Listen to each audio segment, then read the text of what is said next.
So how many times have you been here in Mexico? This 3 times to Mexico. This is my first time in Mexico City. Really? 2 times in Guadalajara or another city? No, in Tijuana. In Tijuana? Mm-hmm. Just for visit, or you came to judge? To see a veterinarian.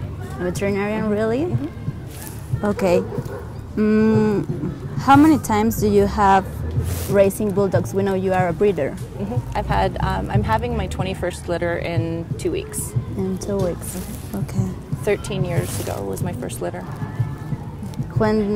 What was the reason that you start to being a breeder? My first dog was so important to me that I didn't want to not have her with me after she died, and I decided to have puppies with her, and she gave me my first 3 champions. Mm-hmm. So. Okay. How many champions do you have right now? I've bred 7, and then I've finished 11 of my own, and I've finished several for other people. Okay.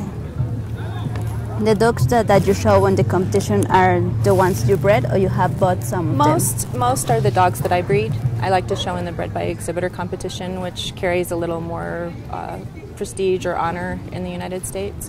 And it's harder to win from that class, so I like winning from the bred by exhibitor class. So it's important that I breed my own dogs.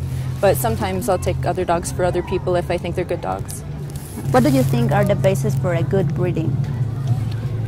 A healthy dog, a dog with very good temperament, a dog with good movement, which is also tied to health, structurally sound.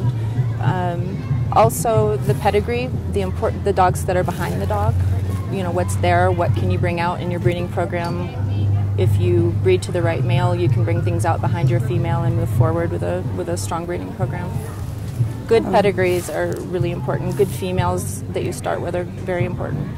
In this plan, do you have do you have only American Bulldogs in your breeding plan, or do you have from other nationalities? Well, no, I have a female that's 5 years old from Hummer, who's a famous dog here in Mexico, and then my dog who's having puppies in 2 weeks is bred to Hummer. So I've bred to Hummer twice, and then now I have a dog that she will be in Mexico, and then my champion male is coming to Mexico next year too. So.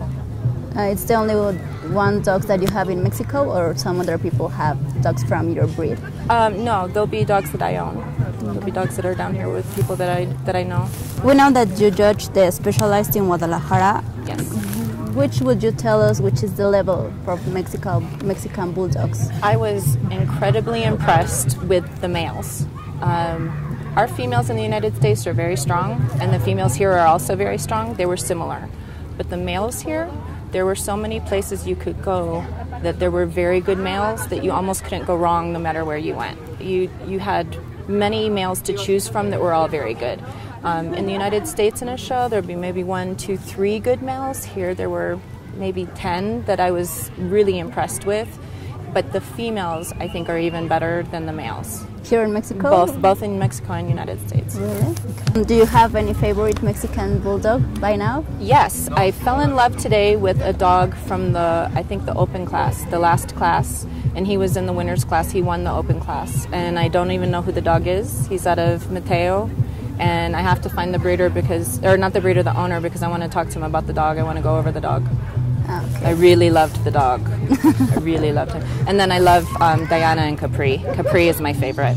Really? Capri is my very favorite, and I used her for Best of Breed in Guadalajara. When you are judging, does it matter the way the manager moved the dog? Does it count for you? It helps if they're moving toward me, like if I don't have to move to see how the dog is moving, if I can see the front movement correctly.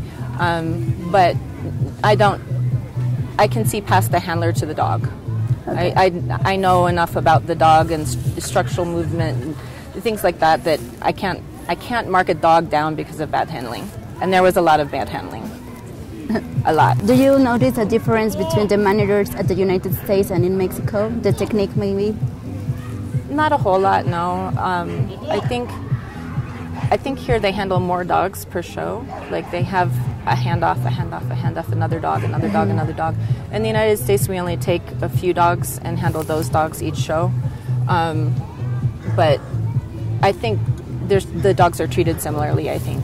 But I'm very soft with my dogs. I want the dogs to have fun. I don't want them to be traumatized by the experience of showing. I want them to enjoy it. A happy animated dog is always going to show better than a dog who feels like they have to watch out for their handler. Yeah, sure. And what would you tell Mexican manager to improve themselves at the competition? I told them this in Guadalajara, not to string the dogs up when they're walking them. They hold them on such a tight leash that the dog can't move freely. It's very hard to see how a dog moves if they're strung up real hard. Be a little easier on the lead, relax a little bit more. Have more fun with the dog. Okay, they all heard this before. They're going to say, yeah, yeah, yeah. Okay. What can you tell us about which would say it's the biggest fault or the worst part of the Bulldogs in Mexico? What have you noticed?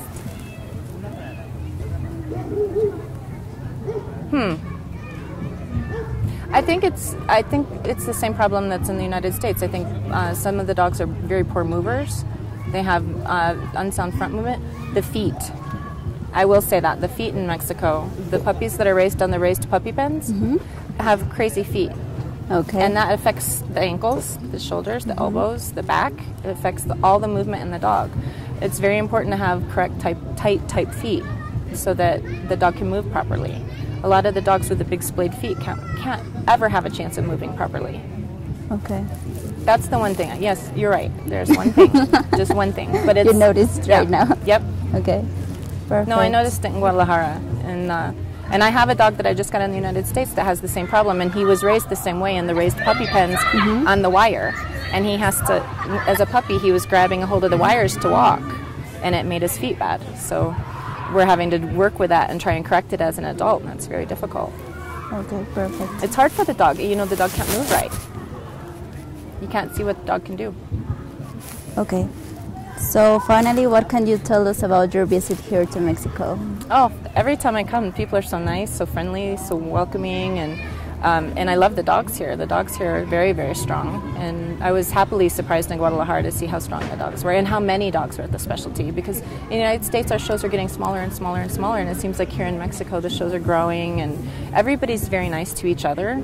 And in the United States, Bulldogs are still like that somewhat, but it's starting to be teams against teams. Okay, not really a community for everybody. Right, and I think there is more of a community feel down here than there is in the United States. And I've always thought that the Bulldog was known for having a community feel because we have an atypical breed that people don't understand outside of our breed. So we kind of have to stick together to promote the Bulldog and to eliminate that stigma that comes along with, oh, there comes a Bulldog, there comes a health problem.